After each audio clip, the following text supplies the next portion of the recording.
Hello everyone, it's Darkseeker here, bringing you another Hearthstone video. This time we're focusing on the Raptor Rogue. Now, this is a deck that Amaz made and tried out on his stream, and it looked like a lot of fun. Now, I don't usually play Rogue because it's not a class that interests me, because, you know, you dagger up on the first couple of turns, don't seem to do very much, save combos of spells and then try and unleash them. The playstyle of Rogue never appealed to me. However, this version of Raptor Rogue doesn't play many rogue spells. There's Backstab, there's Eviscerate, but it's pretty much minion heavy, and that does appeal to me. So let's look at this deck. Unearthed Raptor, the 3-drop there. What it does is it will copy the death rattle of another friendly minion. So you've got Piloted Shredder, you've got the Sludge Belcher, the Sky Golem, Sylvanas, the Boombots from Dr. Boom, and Sneed's Old Shredder. So those are the kinds of minions that you want to copy the death rattle for. Really sort of a high value deck in that regard. It's also got Dark Iron Skulker, which will do damage to other minions, enemy minions on the board. Really good against aggro decks. So all in all, this is a minion-centric Raptor Rogue deck, and as I said to you before, I don't usually play Rogue, so it's not something that I'm familiar with, so do excuse some of my plays in this video if they are slightly wrong. I'm not experienced at all with Rogue, but I'm having a tremendous amount of fun playing this particular deck. The question is Sneed's Old Shredder too slow? In the games that I've played so far with this deck, very rarely do I get a chance to play Sneed's, or even Sylvanas. I'd actually argue that both of them are quite slow. But we're going to give this deck a go, and actually what I'm doing in this video is showcasing a particular game against a Tempo Mage, and it was a absolutely phenomenal game, one of my favourite games that I've ever played in Hearthstone. But please forgive me for the quality of this video. The shape of the video is a little bit messed up. This is because my settings in OBS decided to go funny all of a sudden, so I do apologise for the quality of the video. It's the screen is sort of oblong in some ways. It's not the shapes of the cards and the characters there on the screen aren't quite what they should be. I do apologize. Anyway, it is worth watching this game though, because this Tempo Mage, well, you'll see as the video goes on, you'll see. This game was looking quite impossible for me to win as it went on based on what he started playing. But, as I say, it's just a lot of fun, Okay, so he kills the creeper. Okay, he's valuing board control. Now, this says something to me about this mage. Most people would ignore the haunted creeper, but he decided to kill it. It tells me that perhaps he's quite a slow mage, quite a slow deck, and maybe he's valuing board control. That's absolutely fine. Wanted. Dead or alive. Spellslinger.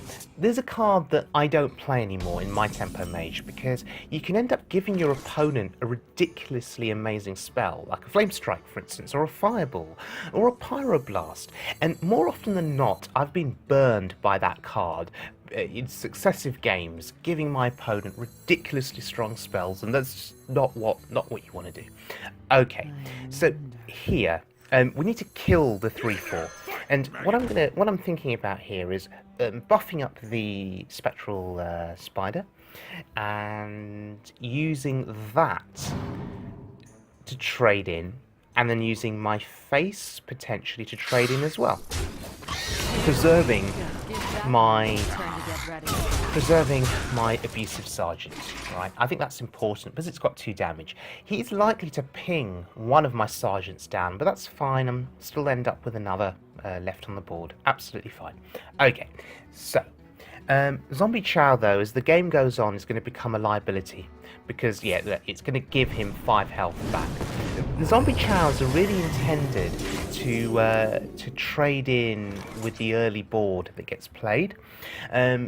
But we're sort of heading towards the mid-game, and I've just given him 5 health back, undoing the damage that I'd done previously. So do need to think about the zombie chow. You know, is it something that you really want to play in a deck like this? This deck does rely on, you know, maintaining the board but doing damage. You know, is chow the right kind of card? Amaz, when he played this deck on stream, had a lot of success with it initially, and I have too. You know, I've won a few games with this. It's been a lot of fun to play. But is the chow ideal? It's sort of, you know, it's like the Sneeds argument, you know, is Sneeds ideal? I mean, with Sneeds, you never get to play it, even though it's actually in my hand, so I probably will get to play Sneeds in this game. Is it worth having because you never get to play it, usually? And with the Chow, it gives 5 health back. Do you really want to play it? Okay. Here, I need to kill the 2/4. We can't leave the Flame Waker on board. It's way too threatening. Way too threatening. So we're going to kill it. The question is how. We can use Cold Blood, which is fine. It's a clean trade. And then we can just play an SI7 agent. Usually you'd want to save the Battle Cry 2 damage for a minion, but in this situation, I think it was fine to send that 2 damage to face. Yeah, it was absolutely fine. Okay, sure. So, ping my face. That's fine. That's absolutely fine. He didn't play a minion. That's good. I think here it's worth trading, and let's just see what that Shredder costs. Okay, fine. A 3/2, and we'll play the Belcher. Now, what we've done there is just 2 things. You want to check what comes out of that Shredder. You know, is it a Doomsayer? Is it something annoying? If we'd left the Shredder alive, he'd have traded the Shredder into my Belcher and pinged my Belcher down. Now, the Belcher gets value because he can't trade the 3/2 into the Belcher and ping it, because the Belcher's still going to be alive at 1 health. He'd need a spell here to clear the Belcher. So 5 health Belcher, you know, is going to hopefully soak up a big spell, which will take up most of his turn. No, he plays his own Belcher and pings anyway. Okay, that's absolutely fine. And will he trade in the 3/2? No, he doesn't. Okay, so that's good. So here, I've got 7 mana. I can play a Shredder, and I can play a Raptor. I think that's pretty strong. And then the turn after, I can either play Sneeds, or I can do another Shredder Raptor combo. Really strong.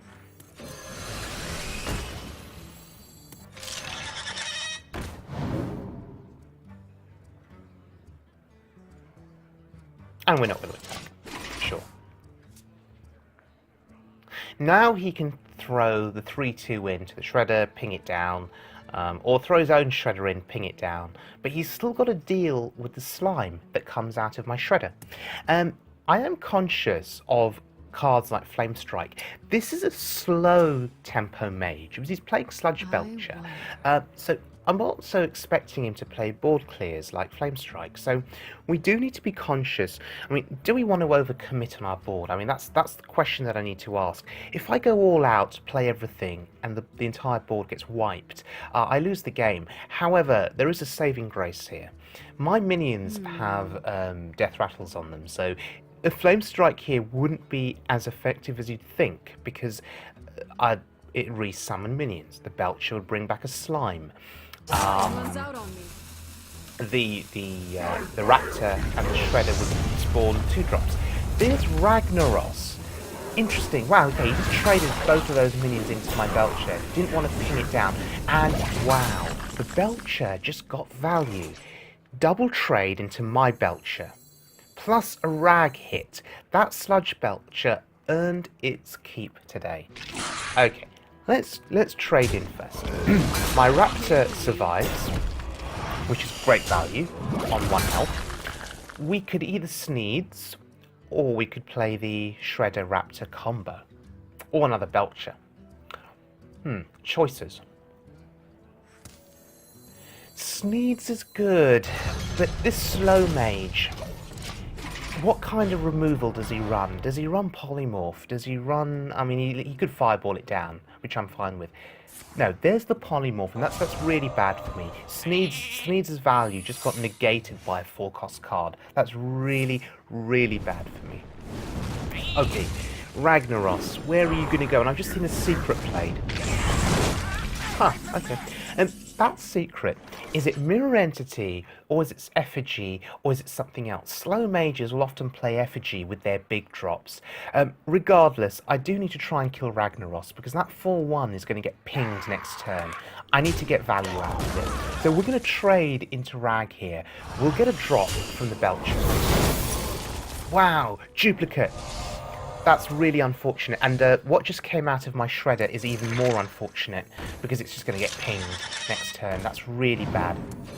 Okay, we have to go all out now. We absolutely have to go all out, because I'm expecting another Ragnaros, and that really, really scares me. So we need to flood the board with minions. If he plays a Rag, sure, these minions, these Death Rattle minions, are going to absorb an 8 damage attack. It's all about protecting my face now. However, if he has a Flame Strike, well, even then, Flame Strike's not bad because of 3 Death Rattle minions on board. There's Ragnaros number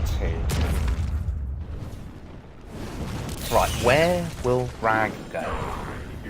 Die Insect. Wow, Doomsayer. Unbelievable. Okay, so Doomsayer, sure. And I'll just play Doctor Who. And there's a drawback of playing Shredder, right? You could get a Doomsayer. Now, I'm just lucky I had Death Rattle minions on board, which would give me Nerubians. If I'd had a normal board of minions there, that Doomsayer would have been a death sentence for this game. I mean, I'd just die, really, because I'd have no board presence. But look at this board presence now. Double 4/4 plus Doctor Boom. I mean, it's just really good. Here's another question now. Do I want to commit? Do I really want to commit to this board?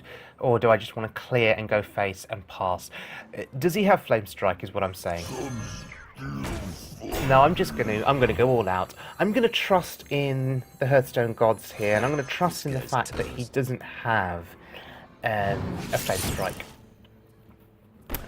Okay, so we get the value there from the Battle Cry of the SI7 engine. We get, damn, 2 damage. I would have liked 3, so that bomb would have killed it. Now I've got to tank it. That's unfortunate. I'm conscious of my health total here, but look at his health total. He's nearly dead. We've just got him right down, and he'd need Reno. He'd need Reno to survive this game. Or Deathwing. Reno or Deathwing could win him this game. What have you got? And it is... Gonna be rich. Reno Jackson. There he is. The mage is now back up to 30.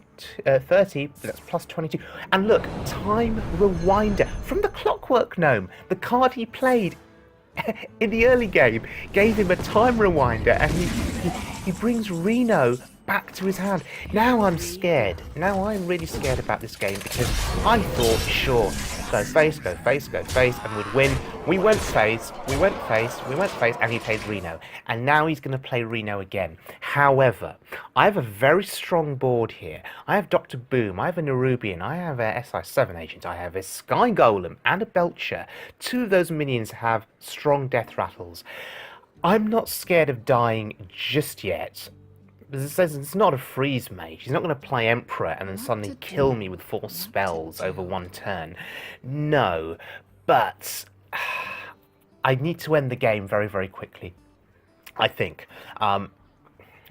So here he has to play Reno, right? Unless he's got a Doomsayer, Frost Nova effect.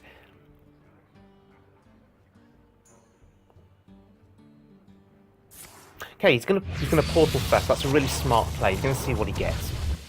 We're gonna be rich.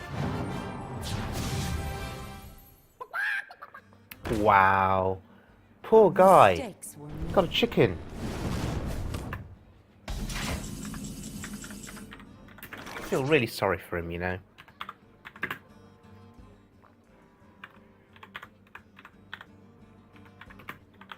Here we go. And we're just gonna ignore his board. Just gonna ignore it. We'll kill the chicken just as we can. and we'll play Sylvanas. There's an argument there for just holding back on Sylvanas in case he does have something crazy to silence and clear my board. But no, I mean, even if he'd played Deathwing there, I would have got Deathwing from the Death Rattle of Sylvanas, so actually maybe it is good. With the kind of deck he's playing, yeah, there he concedes. With the kind of deck he was playing there, yeah, I wouldn't have been surprised if Deathwing had actually come down. So there we go. That's a really fun game. I do apologise for the quality of this video. It's a little more grainy and oblong than my usual videos, but my OBS settings did mess up there, so my apologies. But I had to showcase that game because it was so ridiculous and so much fun. Much like this deck, really. This deck is a lot of fun. It's minion-centric, minion-heavy. If you get the double zombie chow start and you can use it for trading with minions on the board, then you stand a really good chance of, clearing the way for putting down your other minions, like your Shredders and your Belchers and your Sky Golems in the later game. This deck also runs Burgle, one copy of Burgle. Now, Amaz did originally run Sprint, but I think that's maybe a little bit too slow. Burgle is pretty good. It's only 3 cost, and it gives you, a couple of spells. I think that's quite reasonable for 3 cost. A bit like an arcane intellect, really. The real question with this deck, though, is Sneed's old Shredder and Sylvanas. Are they just too slow? Do they not really see much value with the Raptor combo? Certainly with Sneed's, I would absolutely argue it is too slow. Something like Kel'Thuzad would probably actually be better because he has an immediate impact in terms of bringing minions back from the board. But regardless, this deck, as I say, is a ridiculous amount of fun. The most fun that you can have with this deck is Dark Iron Skulker, killing minions on an aggro class on board. That is so much fun. Anyway, thank you very much for joining me, everyone. I hope you enjoyed this video. Do check out my YouTube channel, do subscribe. There are lots of other videos on there featuring Arena and other constructed play. Do take care, and I'll see you all again very, very soon.